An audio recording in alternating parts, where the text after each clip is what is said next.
আমরা এই মুহূর্তে মহিষমাথিনী অঞ্চলের মধ্যেই, এটা শামসাবাদ পূর্বে নাকি পূর্বে জানি না, মেঘপুর গ্রামে। যাই হোক, এখানে একখানা সাপ রাস্তার ধারে রয়েছে এবং সেখানে কাজকর্ম লোক করছে, যার জন্য কাজের ক্ষেত্রে মানুষের একটা ভয় ভীতি প্রদর্শন হচ্ছে। হ্যাঁ, যার জন্য আমরা এখন এখানে এসে পৌঁছে গেছি, সাপটাকে আমরা উদ্ধার করছি, আপনারা দেখতে থাকুন। মাথা উপরে করে দিয়ে মাথাটা নিচে আলোকে আছে সেই মাছ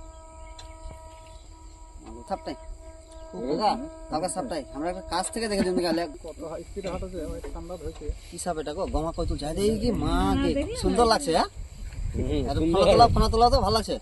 না না, ওটা নিয়ম নাই, ও নিজে ধরবে ও চুপটা দিয়ে চাবি দিবে, চেক করে ফোনাটা তুলবে।